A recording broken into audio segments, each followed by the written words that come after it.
अपनी नाक बचाओ तुम पर, अपनी नाक बचाओ तुम। जग में जब ऊंची नाक नहीं तब नकटा नाम धराओ तुम, जब ऊंची नाक नहीं तब नकटा नाम धराओ तुम।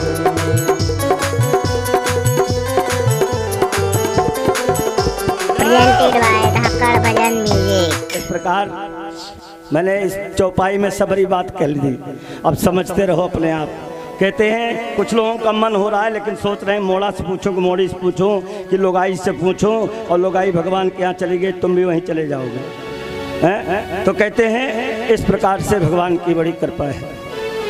आज ये है कर्दम ऋषि जाने के लिए तैयार है, चल रहे हैं। और जीवन भर का पति पत्नी का जो संयोग है जब वियोग में बदलता है सज्जनों, वियोग में बदलता है, तो आप समझ लें कि परिवार में कितना बड़ा कलेश खड़ा हो जाता है। पत्नी आ करके कर्दम ऋषि को पकड़ लेती है, कर्दम ऋषि के पल्लू को पकड़ लिया पत्नी ने, तो कर्दम क्या कह रहे हैं? माखिदो राजपुत्रेस्थ आत्मानं प्रतिनिंदते, भगवास्ते अक्षरो गर्भा अधुरात्मा संप्रसीदते। भगवान ते अक्षरो गर्भ। अरे तू क्यों खेद कर रही है, तू रो क्यों रही है?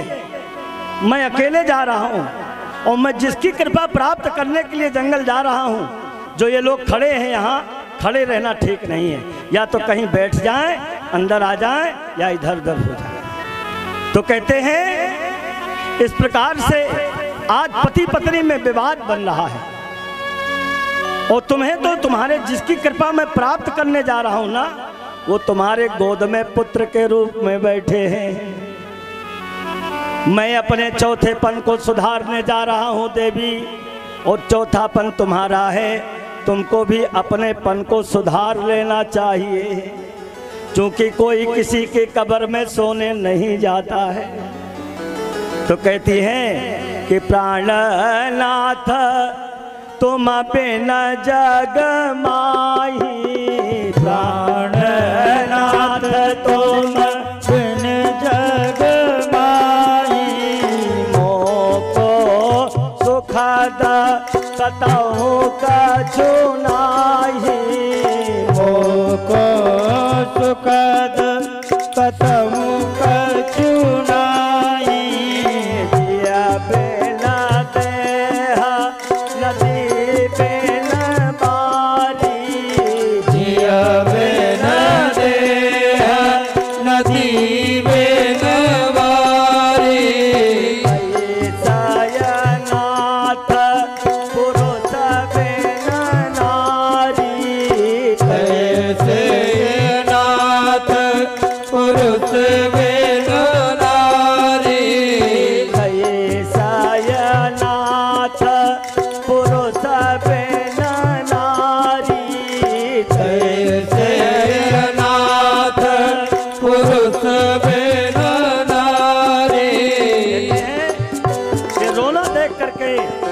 कर्दम जी ने कहा मोह में मत फंसाओ, ये ममता और मोह छोड़ दो।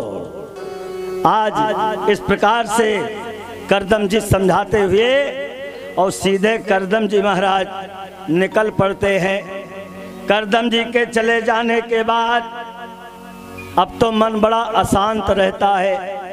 ये पहुंच गई, रात्रि में निद्रा नहीं आई, निद्रा नहीं आई, पहुंच गई। बोले बेटा मुझे अब निद्रा नहीं आती, बड़ी अशांति है मुझे। बोले माँ अज्ञानता ही अशांति का कारण है, जो अब हमें कभी प्राप्त नहीं होगा हम उसके लिए रोते हैं, हम उसके लिए बिलखते हैं, हम परेशान होते हैं, जो मेरा नहीं है मुझसे चला गया। इसलिए माँ अब ये अज्ञानता समाप्त तो तब होगी जब तुम किसी को गुरु बनाओगी। बोलो वृंदावन बिहारी लाल की। गुरु बिन होए न ज्ञान, जो बिरंच शंकर सम होई। चाहे वो शंकर के समान क्यों न हो, लेकिन गुरु के बिना ये ज्ञान नहीं मिल सकता। कैसे भी हो, कपिल मुनि का तो प्रतिनिधि हूँ और कपिल मुनि का प्रतिनिधि बन करके और गुरु बन करके इस क्षेत्र का संचालन कर रहा हूँ और आप लोगों को ला करके कर्दम ऋषि और माता देवहूति और कपिल के शरणों में ला करके गिरा दिया है। अब उसका पालन मुझे करना कहते हैं महाराज। ये देख करके आज इस प्रकार से कहते हैं, भक्ति योगो बहुविधो मार्गे भामिन भाव्यते स्वभाव गुण मार्गेण पुंसा भावो विभाद्यते।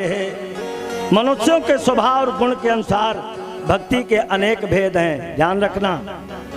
भक्ति क्या है, मैं उन्हें संक्षेप में कहता हूँ। जो मनुष्य हिंसा मत्सर कपट को लेकर मेरा भजन करता है वो तामस भक्त कहलाता है। तामस भक्त, और उसकी भक्ति तामसी होती है। जो यज्ञ ऐश्वर्य और विषयों का संकल्प लेकर के मेरा भजन करता है वो राजस भक्त कहलाता है।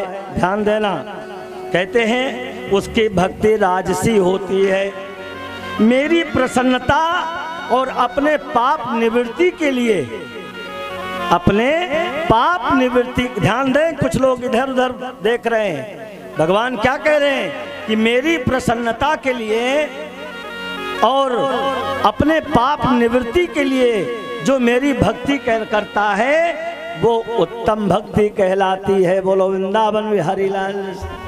भगवान से कभी कुछ मांगना नहीं चाहिए। क्यों? कि मांगा उससे जाए, बताया उसको जाए, दिखाया उसको जाए जो कभी देखता ना हो, सुनता ना हो।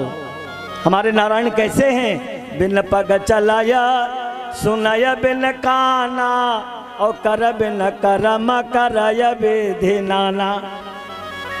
वो ऐसे हैं कि बिना हाथ पैर के हैं लेकिन काम पूरा कर देते हैं। तो इसलिए राम राम कहू बारंबारा और चक्र सुदर्शन है रखवारा। चक्र सुदर्शन है रखवारा कहते हैं। इस प्रकार से आज बता रहे हैं ये उत्तम भक्ति है। भक्ति 9 प्रकार की होती है। वो 9 प्रकार की भक्ति है। कौन सी है? नवधा भक्ति उसको कहते हैं।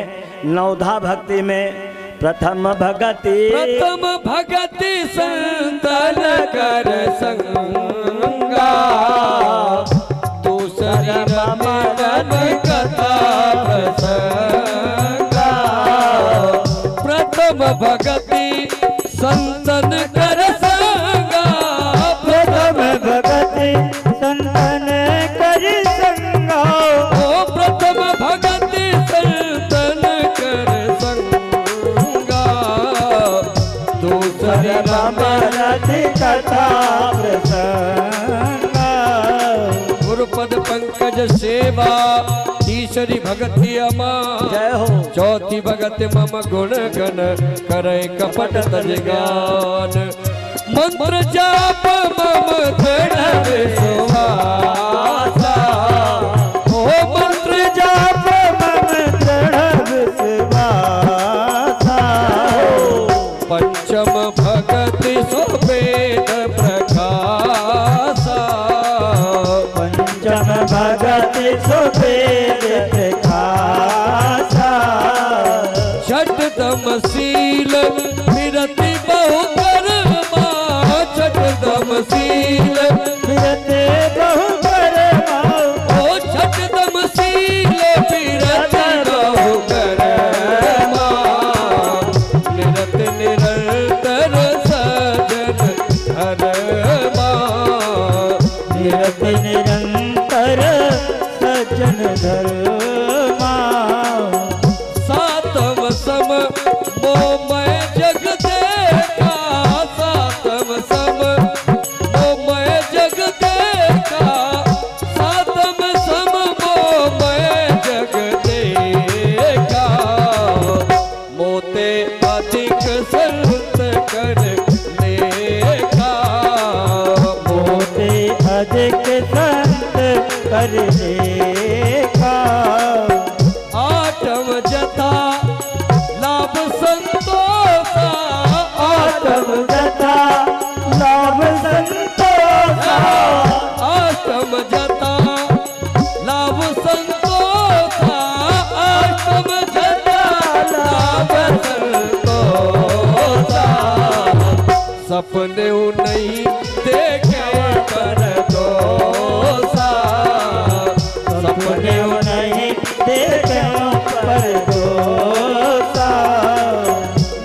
सब हीना, नवम सरल सब छल हीना, नवम सरल सब सल मम भरोस ही हर सुन दीना, मम भरोस ही हर सुन दीना। नवम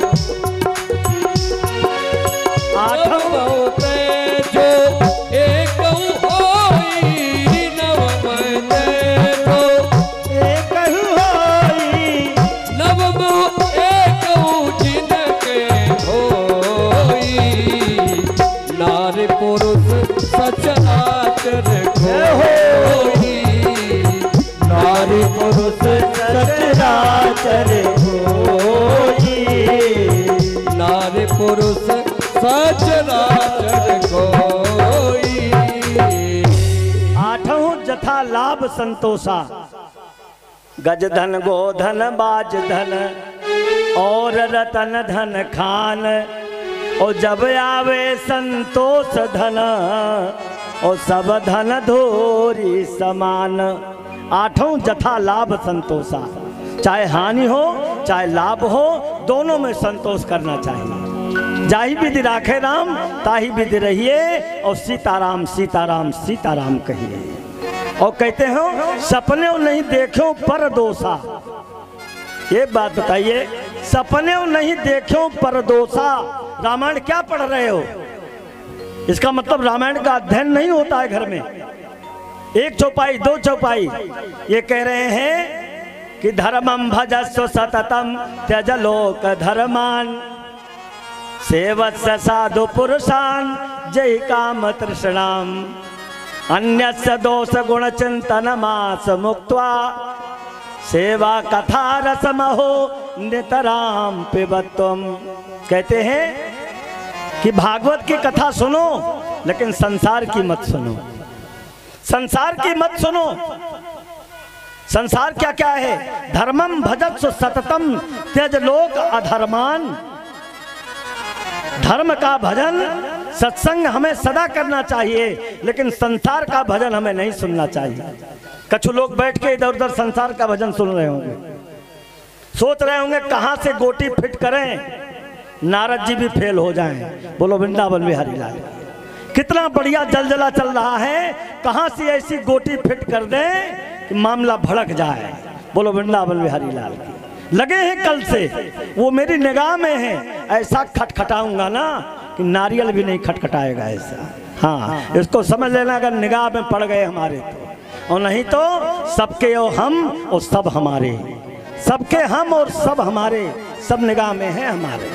कहते हैं इस प्रकार से आज भगवान की बड़ी कृपा है ठाकुर जी की। ये आठों जथा लाभ संतोष। और देखो सपने नहीं परिदोष। स्वप्न में भी किसी का दोष और गुण नहीं देखना चाहिए। अन्य व्यासी भी लिख रहे हैं कि अन्यस्य दोष गुण चिंतन मास मुक्त्वा। दूसरे के गुण दोष ईर्षा करना बंद कर दो, तुम्हारे पास समय ही समय है, फिर तो भगवान का भजन करो ना। लेकिन जब तुम्हें खेती बाड़ी से टाइम मिला तो दूसरे के दरवाजे पर बैठ के दूसरे की बुराई, इसके अलावा दूसरा काम नहीं। और उसके अलावा अगर काम है तो चलो दहला पकड़ हो जाए, दहला पकड़ हो जाए। गाँव में ये ज़्यादा चल रहा है, इसे बंद करो। पानी ना बरसने का कुछ कारण यही है, ऊपर होती है राम कथा और नीचे होता है ताश, फिर भी करते हो पानी की आस। इसीलिए हो रहा है देश का नाश, इसलिए हो रहा है। इसलिए ताश वाला दहला पकड़ खत्म करो, एक कॉपी लेकर के राम का नाम लिखो। देखिए अभी विश्व हिंदू परिषद के संगठन मंत्री मेरे पास आए थे, उन्होंने ये कहा कि राम रथ यात्रा निकल रही है। राम जी का मंदिर बन रहा है अयोध्या में, और अयोध्या में राम जी का जो मंदिर बन रहा है, उस मंदिर में जो स्वयं सेवक संघ के लोग आएंगे गांव-गांव, चाहे बेटा 10 रुपए देना जरूर उनको, चाहे एक ईंट लग जाए, उनकी ईंट जरूर लगना है। ईंट से ईंट बजा दो, घर से घर तक की ईंट अयोध्या पहुंच जाए, गांव गांव में घर से घर तक ईंट अयोध्या पहुंचनी चाहिए। ये मेरा आप लोगों से कहना है। और गांव गांव विश्व हिंदू परिषद के लोग जाएंगे, वो मुझसे कह के गए, मैंने कहा मैं इसका प्रचार कर दूंगा। इसलिए उसमें भागना नहीं, बिल्कुल आवे, अपना नाम लिखाओ, बढ़ चढ़ के मत लिखाओ, क्योंकि समंदर में पानी डालना है। उसमें जो श्रद्धा हो वो लिखाओ, बढ़ चढ़ के भी लिखाओ तो कोई बड़ी बड़ी बात नहीं है, लेकिन जो श्रद्धा है वो लिखाना जरूर, छोड़ना नहीं। बिल्कुल कहते हैं इस प्रकार से आज भगवान की कृपा है। देखिए इनके जो है अत्रि जी महाराज, द्वितीय पुत्र अत्रि की पत्नी अनसुईया, अनसुईया ने 3 पुत्र उत्पन्न किए, सोम, दत्तात्रेय और दुर्वासा। ये तीनों ब्रह्मा, विष्णु और शिव के अंश थे। कहते हैं विदुर जी ने पूछा है मुने, अत्रि के घर में तीनों देवता ये किस प्रकार से बालक के रूप में बन करके आए, बालक के रूप में बन के अत्रि के घर में। देखिए एक बार अत्रि जी महाराज ने घनघोर तपस्या